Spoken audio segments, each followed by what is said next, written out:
सौंदर्य का अर्थ होता है रूप, उसका जो है किस तरह की शक्ल है, क्या रूप है, और उसका जो किस तरीके का जो हम देख सकते हैं उसको सौंदर्य कहा जाता है। सौंदर्य दो तरह का होता है, बाहरी सौंदर्य और भीतरी सौंदर्य। हम दोनों सौंदर्य का अलग अलग वर्णन करेंगे और उसके बाद के अंदर दोनों तरह के सौंदर्य को आपस के अंदर जो है हम कॉम्बिनेशन करेंगे, उनका आपस में ब्लेंडिंग करेंगे, और ब्लेंडिंग करने के बाद में हम इस निष्कर्ष पर पहुंचेंगे कि हमारा बाह्य सौंदर्य भी अच्छा होना चाहिए और भीतरी सौंदर्य भी अच्छा होगा, और भीतरी सौंदर्य अच्छा है तो बाहरी सौंदर्य आएगा, नहीं तो बाहरी सौंदर्य नहीं आ सकता है।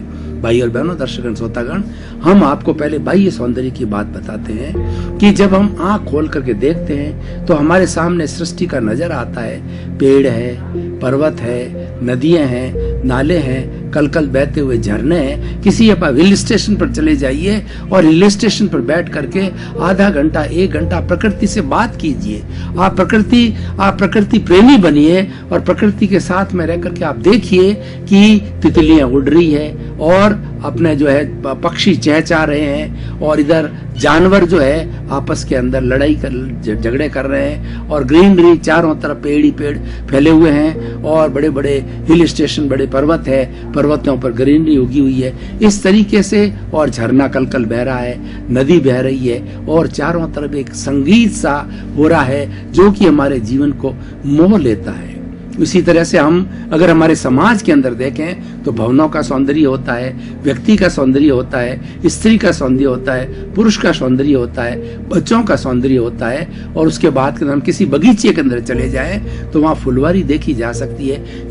कितने तरह के फूल होते हैं, कितने तरह के पेड़ होते हैं, पौधे होते हैं, और फूलों की संख्या अलग अलग, उनकी महक भी अलग होती। गुलाब का फूल होता है, उसकी महक अलग की तरह होती है, और उसके बाद के अंदर चमेली वगैरह जितने फूल होते हैं उन सब की महक अलग होती है। आप देखिए ये प्रकृति का निर्माण कैसे होता है, ये प्रकृति माँ करती है। इसका नाम कुदरती रचना कहते हैं, और इस कुदरती रचना के अंदर दो तरह की चीजें होती है, एक जड़ पदार्थ होता है और एक चेतन पदार्थ होता है। जड़ पदार्थ वह होता है जिसके अंदर वर्ण होता है, गंध होता है, रस होता है, स्पर्श होता है, और वो कोई तरह का संवेदन नहीं करते हैं। और चेतन पदार्थ वह होता है जो सुख का अनुभव करता है, दुख का अनुभव करता है, उसमें चेतनता होती है, उसके अंदर जो है ग्रोथ होती है, और उसके साथ साथ में प्रजनन भी होता है, और विज्ञान भी मानता है कॉन्शियसनेस, उसमें 9 तरह की कैरेक्टरिस्टिक बताई गई है। और हमारे जितने भी पवित्र जो धर्म ग्रंथ है उन्होंने भी आत्मा की, चेतना की, कॉन्शियसनेस की 9 तरह की कैरेक्टरिस्टिक बनाई जाती है। यानी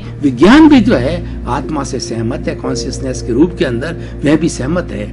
तो ये सारा जो है पदार्थ जो बनता है, जैसे पेड़ है, पौधे है, फूल है, ये सब जीवित प्राणी में गिने जाते हैं, और जो है वो अपने बर्ड्स है, एनिमल्स है, वाइल्ड एनिमल्स हैं, ये सारे जीवित प्राणी के अंदर गिने जाते हैं कि उनको सुख दुख का अनुभव होता है। और इनके अंदर 9 तरह की संज्ञा होती है। हर तरह का जीवित प्राणी होता है, उसमें 9 तरह की संज्ञा होती है, और जो मैटर होता है, पुद्गल होता है, जड़ होता है, उसके अंदर संज्ञा नहीं होती है। 9 तरह की संज्ञा कौन कौन सी होती है? आहार, भय, मैथुन, परिग्रह, क्रोध, मान, माया, लोभ, और ओग संज्ञा और लोक संज्ञा। ये 9 तरह की संज्ञाएं होती है, हर प्राणी में होती है, किसमें विकसित होती है और किसमें अविकसित होती है। और जो हमारी आहार, भय, मैथुन और परिग्रह, तो ये एक इंद्रिय के जीव है। पेड़ पौधे उनमें भी होती है, जिस तरीके से हम संवेदना करते हैं पेड़ पौधे भी उसी तरह संवेदना करते हैं। आप किसी भी पेड़ की टहनी को काट दीजिए तो टहनी को काटने के बाद में उसके बाद में से उससे कोई रस टपकता है तो वो संवेदन करता, अपने दुख का संवेदन करता है, और उसी छुई मुई होती है, उसके सामने आप केवल हाथ ले जाइए तो वो मुरझा जाती है। इतनी कोमल है, वो संवेदना करती है। और अभी चेतना के तो जो बहुत बड़े प्रयोग हो रहे हैं, जैसे पानी की बात ले तो पानी को भी चेतन पदार्थ माना गया, उसमें भी हमारे जैसी कॉन्शियसनेस होती है। और उसके अंदर जो है वो जापान के एक व्यक्ति ने 50 तरह के जो है पानी के सैंपल लिए, कुएं का पानी, झरने का पानी, ट्यूबवेल का पानी, गंदा पानी, इस तरीके से 50 तरह के पात्रों के अंदर पानी रखा गया, और उन पानी के अंदर 2 तरह की भावनाएं फैलाई गई। गई। एक तरफ तो उनको जो है ये मीटर के माध्यम से, तार के माध्यम से उनके अंदर संवेदना दी गई है कि तुम कितने खराब पानी हो,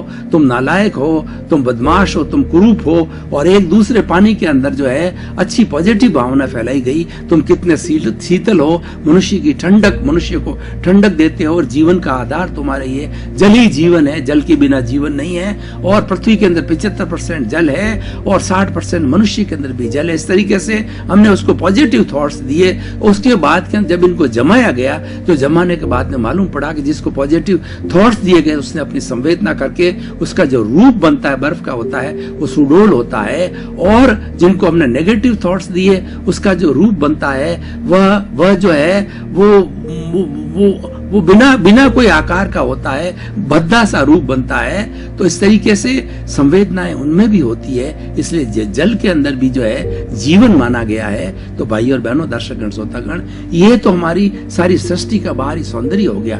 अब हम भीतर के सौंदर्य की बात करते हैं। भीतर हम जाते हैं तो हमारे भीतर आत्मा का साम्राज्य है। सबसे पहले हमारा शरीर है, शरीर से आगे चलते हैं तो ये 5 इंद्रियां हैं, स्पर्श रसन घ्राण चक्षु श्रोत्राणि इंद्रियाणि। 5 इंद्रियों के जगत से हम आगे जाते हैं तो वो जगत हमारा मन का जगत आता है, जिसके अंदर हम भूतकाल की कल्पना करते हैं, भविष्य काल की कल्पना करते हैं, और भूतकाल की हम मेमोरी करते हैं, स्मृति करते हैं, और वर्तमान काल में हम चिंतन करते हैं। और उसके साथ साथ मन होता है, 5 इंद्रियों के जो विषय है उसके ऊपर योजना बनाता है। मन से ऊपर चले बुद्धि है, बुद्धि एक जज का काम करती है, निर्णायक होती है, और बुद्धि के आधार पर ही कोई निर्णय लिया जाता है। उसके आगे चले तो प्रज्ञा होती है, प्रज्ञा आत्मा की रिप्रेजेंटेटिव होती है, वो कभी भी हमको गलत सलाह नहीं देती। बुद्धि तो भटका सकती है, बुद्धि हमको राग द्वेष में डाल देती है, बुद्धि हमको प्रियता अप्रियता में डाल देती है, और बुद्धि अपने दोष छिपाती है। प्रज्ञा जो है आपके दोष होगी तो उसको आपको ललकारेगी, आपको बताएगी कि आप अपने दूसरों के दोष मत देखो, दूसरों के गुण देखो, और स्वयं के जो दोष देखो। इस प्रकार की वो शिक्षा देगी, और उसके आगे बढ़े तो हमारा चित्त है, अहंकार है, और उसके बाद में लास्ट हमारी आत्मा का साम्राज्य है। भीतर के जगत में जाएं तो इतने तत्व है, और वो आत्मा का जगत है, वह बहुत ही ब्लिश का जगत है, वो आनंद का जगत है। आत्मा के जगत के अंदर चारों तरफ आनंद ही आनंद है, आनंद का सागर लहरा रहा है, आनंद का झरना बह रहा है, और उस झरने के अंदर मैं स्नान कर रहा हूँ, और स्नान करके आनंद ही आनंद प्राप्त कर सकता हूँ। और भीतर के सौंदर्य को जाकर के देखेंगे तो वहां पर सुख ही सुख है, वो दुख नाम की चीज नहीं होती है। और आत्मा के साम्राज्य के अंदर राग द्वेष की जगह संभाव होता है। तो इस तरीके से भीतर का जो सौंदर्य होता है वो परमानेंट सौंदर्य होता है, वो हर जीवन में हमारे साथ में जाता है, वो प्योरिटी होती है, इसलिए इस प्योरिटी का सौंदर्य होता है। अब भाई और बहनों, दर्शकगण, श्रोतागण, बाहर के सौंदर्य की बात देखें कि सृष्टि ने तो जो भी तत्व बनाए, जो भी चीज बनाए, एक रेत का कण भी खराब नहीं बनाया है, वो उपयोगी बनाया। हर सृष्टि की हर चीज उपयोग में आती है। वाइल्ड एनिमल भी उपयोगी होते हैं, और जैसे चूहे को बताया जाता है कि चूहा जो है वो व्यक्ति के अंदर प्लेग फैला देता है, लेकिन वो किसानों के लिए बहुत उपयोगी होता है। चूहे जमीन के अंदर बिल करते हैं, बिल करके वो जमीन पोली हो जाती है, पर पोली होने से फर्टिलिटी बढ़ती है। और इस तरीके से जो है वो हर एक के जो वाइल्ड एनिमल के भी अपनी अपनी उपयोगिता है।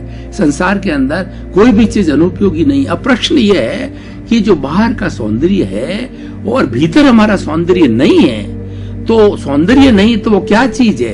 वो जो सौंदर्य नहीं, कलुषता है, उसको हम कर्म रज कहते हैं, वो हमारा राग द्वेष है।